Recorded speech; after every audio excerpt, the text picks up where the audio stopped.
por acompañarnos. Enrique Richards, ¿cómo estás, papito? Qué lindo verte, docente, investigador, nuestro especialista, aquel que nos ha inspirado a crear el bloque ambiental. Gracias por venir. Gracias a ti, Jimena, y bueno, siempre es un placer poder compartir. Tú sabes que para mí, jaque mate forever. Así es. Oye, ¿exceso o escasez de agua? A medida que avanza el cambio climático, el continente, bueno, todo el planeta, pero quiero hablar del subcontinente latinoamericano, se ve enfrentado cada vez más a fenómenos de precipitación extrema. Catástrofes naturales afectan sobre todo a la población más pobre. Cuando vos ves el efecto del niño, el efecto de la niña, las lluvias, inundaciones, viene la sequía y de nuevo viene el tema, se pone de moda, pasa y listo. Pero el tema esta vez, la escasez del agua, con la sequía que estamos viviendo. Correcto, Jimena. Mira, la sequía que estamos sufriendo es la sequía más pronunciada en los últimos 25 años. Y lo terrible, Jimena, es que si tú te acuerdas cuando tratamos este tema en febrero, dijimos justamente Claro, que esto advertiste. iba a pasar. Porque estábamos hablando de un niño Godzilla y si tú te acuerdas, hablamos de que iba a durar hasta agosto, septiembre y tal vez más porque, bueno, hay que ver cómo se van sucediendo las cosas, ¿no? Entonces, lo llamativo de esto, Jimena, es nuevamente, cuando hablamos de cambio climático, siempre se habla de vulnerabilidad, se habla de mitigación. Y en este caso, por ejemplo, las Naciones Unidas hace 10 años, una década atrás, ya habían advertido que los principales pueblos vulnerables iban a ser los pueblos originarios. Sí, claro. Y justamente Bolivia es uno de los países con mayor población originaria de toda Latinoamérica. Y se está cumpliendo lamentablemente. Y digo lamentablemente porque imagínate que una década es mucho como para no haber tomado las medidas de mitigación. Porque la principal medida de mitigación no es, ya está la herida sangrante, ¿cómo la curamos? No, la principal medida de mitigación es y siempre va a ser la prevención. Claro. Y nuevamente en este caso no se trata de algo que cayó del cielo, que fue un meteorito, no, no, no, no, era algo que era perfectamente previsible, como fue lo del Popó, y que sin embargo seguimos con este tema de no tomar medidas. Ahora, en el caso nuestro, hay N documentos oficiales que se han hecho que estaban advirtiendo de que iba a ocurrir todo este problema. Y sin embargo, seguimos eludiendo el proceso de mitigación. O sea, sabemos la vulnerabilidad, pero la mitigación es como un proceso inexistente en este caso. Es decir, no estamos tomando medidas preventivas, ni mucho menos. Y lo otro que me parece grave, Jimena, es el hecho de que la gente, si tú te fijas en la calle, le está echando la culpa a la consecuencia de nuestras acciones. Y eso no tiene lógica. O sea, le estamos echando la culpa al cambio climático. Y el cambio climático no tiene la culpa la tiene el ser humano, que es el que provoca con sus acciones el cambio climático. Entonces, nuevamente, en Jaque Mate, Jimena, N veces hemos hablado de el avance de la frontera agropecuaria de la soya, porque en estos momentos ya hay estudios de Argentina, de Paraguay, de Brasil, que están demostrando que la soya está provocando tanto procesos de inundación en algunas áreas como de aridización en otras. Y es algo lógico porque en el caso de la Amazonía nuestra, que es la que más está sufriendo el avance de la soya transgénica, son 60.000 hectáreas año, Jimena, que perdemos en favor de la soya transgénica, lo cual es, desde el punto de vista climático, es una aberración, porque las consecuencias las vamos a pagar y las vamos a pagar muy caras. Y el tema de la soya transgénica yo creo que ya no hace falta tratarlo, estamos perdiendo soberanía alimentaria, estamos perdiendo soberanía territorial, que los otros días también lo comenté y alguien me dijo, ¿cómo territorial? Y sí, porque si bien estamos detrás de un justo reclamo marítimo para recuperar territorio boliviano, pero estamos perdiendo territorio boliviano con la soya. Claro, Porque ese ¿verdad? territorio de aquí a 10 años no va a servir para nada.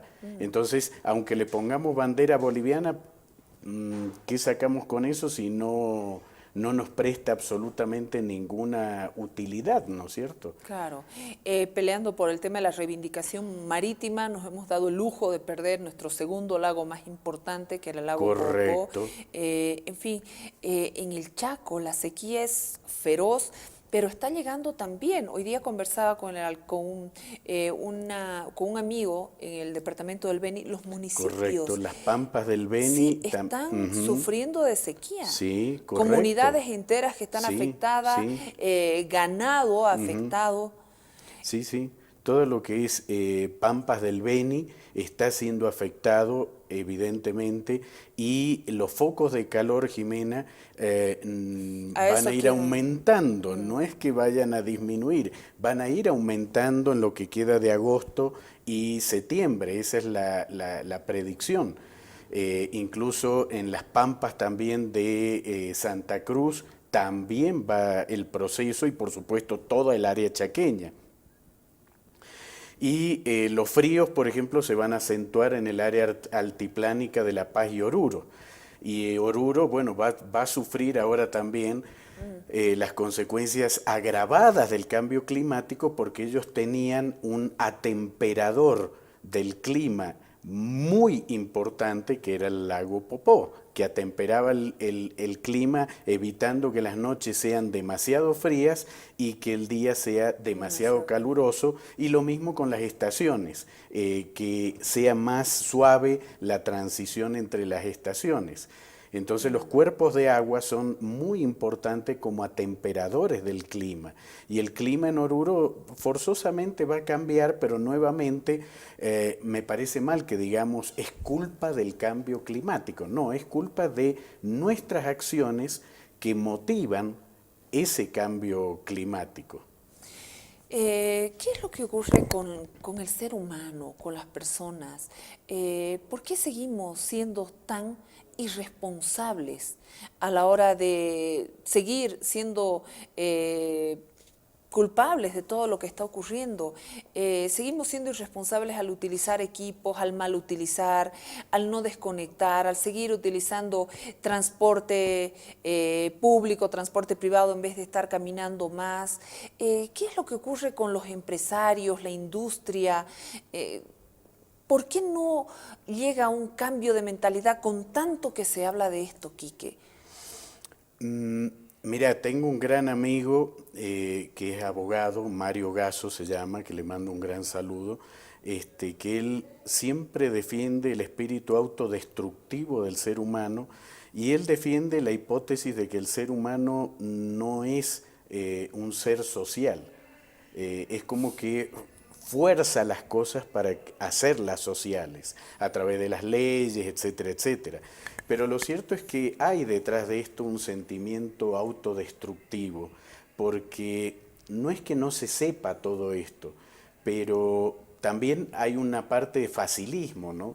Es más fácil, por ejemplo, sembrar soya que manejar la biodiversidad. Que eso podría dar mucho más dinero también que la propia soya, manejar la biodiversidad amazónica, promover la industria farmacéutica.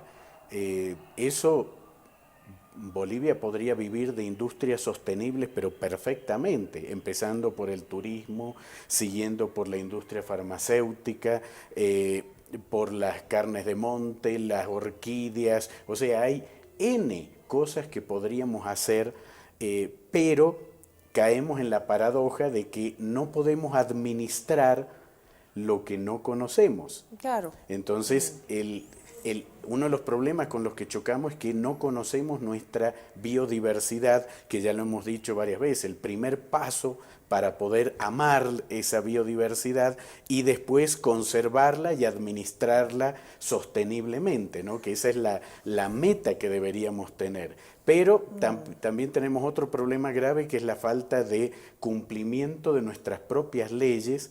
Tenemos la ley de la madre tierra, la ley 300, el principio del vivir bien, que incluye, por ejemplo, el comer bien. Y sin embargo, como bien mencionaste tú, Jimena, no comemos bien. Vos fíjate que los jóvenes prefieren una hamburguesa que vaya a saber con qué la han hecho. Dudo que sea carne de vaca. O el pollo bróster o cosas así, cuando Bolivia tiene una variedad de alimentos y de comidas que satisfacen plenamente las necesidades nutricionales y que además son deliciosas. O sea. Claro. Oye, Quique, ¿qué rol juegan estas mega obras, represas que hay en el mundo? El 2010 la Organización de Naciones Unidas declaró el agua potable como un derecho humano, pero en América Latina, ¿cuál es la situación? ¿Ves construcciones de represas? Al final los recursos hídricos son un derecho, son una mercancía. ¿Qué es lo que pasa? Qué buena pregunta, sí. Bueno, por un lado tenés empresas como Nestlé, que son multinacionales enormes, que están bregando justamente para que el agua no sea un derecho. Y bueno, lo sabemos muy bien, o sea, estamos contaminando nuestra fuente de agua potable lo hemos dicho varias veces, o sea, en estos momentos la gente ni siquiera se concientiza de que un litro de agua vale más que un litro de combustible, sí. O sea, es de locos, ¿no? Pero lo que estamos viendo ahora es cómo aprovechar el agua para, por ejemplo, energía hidroeléctrica, el caso del Bala, por ejemplo, que también va a contribuir enormemente al cambio climático, y no solo al cambio climático, va a ser un impacto sobre la biodiversidad, porque la gente que vive ahí lo sabe perfectamente. Hay un montón de especies de peces que tienen una importancia económica enorme para las comunidades originarias, como los siluriformes, donde está el surubí, por ejemplo, que son peces que hacen migraciones por el río Beni para las áreas de desove. Entonces, poner una represa es cortarle el ciclo de vida a un montón de especies migratorias. Y además vamos a tener un caldo de cultivo para malaria, esquistosomiasis, zika, dengue, porque va a ser un cuerpo de agua gigante, un caldo de cultivo enorme, y la verdad es que todavía no entiendo cuál es el motivo, ¿no? Se van a generar 13.000 megavatios, perfecto, pero de esos 13.000 el gobierno piensa exportar 10.000. La pregunta del millón es, ¿realmente necesitamos exportar esa energía con el costo ecológico y social que... No justifica el costo, ¿no? No. Imagínate vos que en el gobierno de Banzer, el propio Banzer dijo que no se justificaba el costo ambiental. Y Banzer, convengamos que no era pachamamista. Entonces como que hay una paradoja, ¿no?, en esto. O sea, ¿qué pasó? Estamos ahora con un gobierno que defiende la Pachamama, pero no sé. Oye, Quique, el tema, bien has hablado de las mega obras, también hay la deforestación, hay los chaqueos, la sobreexplotación de los recursos de la tierra, del agua, la pérdida de tierras aptas para la plantación de cosechas. Son problemas que va a ser muy difícil intentar recuperar en el ecosistema. Sí, la restauración de los ecosistemas, sobre todo los amazónicos, es muy complicada. ¿Por qué? Porque estamos hablando de suelos que son prácticamente estériles y que han logrado este equilibrio de biodiversidad por miles de años de evolución. Entonces recuperar eso es algo bastante difícil. Y el chaqueo, si bien es una práctica repudiable, la razón de hacer el chaqueo es que justamente como el suelo no tiene nutrientes, vos quemás los árboles y lo cargas de nutrientes al suelo. Es como recargar la batería y decir, bueno, me va a durar 10 años esta batería. Pero tampoco consideramos, por ejemplo, que al quemar un árbol estamos quemando un depósito de dióxido de carbono que va a ir directo a la atmósfera y por efecto invernadero nuevamente vamos a tener un aumento en las temperaturas globales, que 2015 ya sobrepasamos los 2 grados, claro. y este año 2016 te comento que tanto en el oriente como en el occidente bolivianos se sobrepasó también la media de 2 grados centígrados. Es decir que hay gente que dice, no, los países capitalistas son los que tienen la culpa de todo esto. Que contribuyen en la parte mayoritaria, yo no lo discuto, pero tampoco me parece que tengamos que echarle la culpa a ellos, y echándole la culpa a ellos nosotros dejamos de hacer nuestra parte. O sea, no importa cuánto los critiquemos, yo creo que no tenemos mucho control sobre los países desarrollados, pero sí tenemos control sobre lo que hacemos en nuestro país, Jimena. Y ahí es donde nos estamos equivocando. Hoy estamos sufriendo sequías, una de las peores de los últimos 20 años, pero por ejemplo, habían intentos por prevenir más daños a la biodiversidad, que se organizaron proyectos centrándose especialmente en la deforestación sostenible, en la gestión de arenas, riberas fluviales, en replantación, en el tema de protección de manglares, que podrían actuar como una barrera física contra tormentas en un lugar de reproducción de peces y crustáceos, y de alguna manera también sopesaba el tema de las sequías, de la reducción de... Exactamente, el manejo de la biodiversidad es el camino que tenemos que seguir para alcanzar la meta del desarrollo sostenible, que nuevamente eso no es incompatible con la ganancia económica, ni remotamente. Es más, el capital que nosotros tenemos en la Amazonía en cuanto... Mira, fíjate vos que incluso ahora en Discovery Channel están dando un programa que se llama Guías Extremos, que son guías que llevan a biólogos a lugares muy inhóspitos, incluido justamente el Madidi boliviano, en búsqueda de ¿qué? Por ejemplo, de plantas medicinales. Y esto es algo que yo lo vengo promoviendo hace mucho con mis estudiantes. De la Amazonía sale casi el 80% de los principios activos de los medicamentos que compramos en la farmacia. Y justamente el biólogo que estaba buscando plantas medicinales acá en la Amazonía decía, bueno, yo necesito encontrar esto, y esto cuesta cientos de millones de dólares el potencial. Claro, pero la patente no va a ser de Bolivia, la patente va a ser del laboratorio para el que trabaja ese biólogo. Y eso es un potencial que nosotros lo estamos desperdiciando por no conocer el potencial enorme que tiene Bolivia en cuanto a sus recursos. Y nuevamente, los recursos farmacéuticos de la Amazonía son enormes, sin dejar de lado un recurso que muchos políticos también están dejando de lado, Jimena, el oxígeno que respiramos. Claro. La Amazonía produce el 20% del oxígeno de todo el planeta Tierra. Oye, y la mala adaptación. Cuando uno habla de mala adaptación, habla de las medidas. Algunos analistas dicen que la frecuencia de los desastres naturales seguramente aumentará como resultado del cambio climático.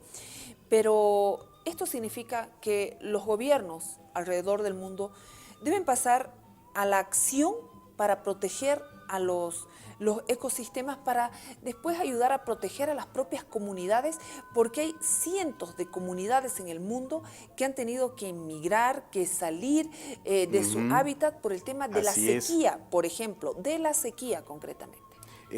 Bueno, mira, el pueblo Uru es uno de esos Ah, pueblos, no nos lo olvidemos. del No Popo, tenemos que claro. buscar ejemplo en otros países, lo tenemos aquícito nomás. Y lo del Bala va a provocar también una migración muy grande de los pueblos originarios que están ahí.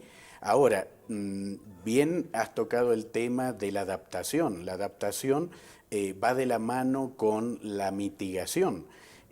Son procesos inseparables. La mitigación es un proceso preventivo y la adaptación necesita acomodarse a ese proceso preventivo a través de la educación, esa herramienta que es fundamental en el cambio climático, porque si no tenemos un proceso de capacitación, de readaptación a esto, estamos perdidos y necesitamos ver y prevenir lo que se viene, porque las cosas a nivel global están cambiando muchísimo. Vos fíjate, por ejemplo, Inglaterra está, por ejemplo, produciendo vino y aceite de oliva. Inglaterra. O sea, ¿cuándo? Bueno, pero el cambio climático ha hecho que... Y ellos se han ido adaptando a eso, pero el proceso lo han tomado con una mitigación que ha hecho que la gente gradualmente se acomode y reaccione al cambio climático. En cambio ahora el cambio climático a nosotros nos cae de arriba y como no ha habido el proceso de mitigación y de adaptación, entonces se convierte en una cuestión catastrófica. Hablas de concientizar, hablas de llegar con la mayor cantidad de información a la gente, desde los medios de comunicación hacemos lo posible, pero hay un tema de educación también en la familia, educación en el colegio, pero una de las formas más importantes también de proteger al medio ambiente es involucrar a toda la sociedad, a toda la comunidad, particularmente a las comunidades locales. No sé si llega el Estado a esas comunidades, no sé si el Estado llega a la comunidad Huenjayec, por ejemplo, a explicarle lo que puede pasar con el cambio climático, lo que puede pasar con la sequía. Me parece que no mucho. Por lo menos los Mataco Mataguayo en el Pilcomayo como que no se han enterado, los Ayoreos de tampoco. O sea, nuevamente el discurso no llega a materializarse en la realidad. Y como tú dices, tenemos que dejar de ser un poquito egoístas y empezar a... Porque hay mucha gente que como no le afecta, claro. Y el caso del popó, tú sabes, Jimena, sí, ha sido evidente. Sí. No ha habido una marcha por el popó. ¿Por qué? Porque mucha gente, bueno, pero a mí ¿en qué me afecta? ¿A mí qué me importa lo que pasó en el popó? Si yo voy al súper y compro mis alimentos ahí y me vale 3 pepinos. Entonces nos falta un poquito más de amor hacia Bolivia, hacia su biodiversidad, amor hacia lo propio y un poquito más de altruismo con los hermanos originarios, que ver cómo podemos socializar este tipo de cosas. Yo creo que incluso los maestros de escuela deberían jugar un papel clave aquí, Jimena, en esto de la mitigación y la adaptación al cambio climático. Deberían capacitarse y cumplir un rol clave en las comunidades. En Bolivia, producto de esta sequía, son 131 los municipios afectados. Hay exactamente 339 municipios. Estamos hablando de casi el 40% de municipios afectados. Son más de 132.700 las familias afectadas por los municipios. Bueno, esto da para que lo entendamos de una vez, de que se tienen que tomar medidas, pero... hay que buscar primero el tema de la prevención, de tratar de concientizar, porque la sequía, la inundación son efectos que se van a ir dando con mayor o menor rudeza en el transcurso de los años. Correcto, Jimena. Es, como siempre, tienes toda la razón, pero el tema es, por ejemplo, fíjate vos, en febrero nosotros hablamos de esto, hablamos que esto iba a pasar, pero sin embargo, ¿cuál es el problema, Jimena? Que la gente que ve nuestro programa es el ciudadano urbano.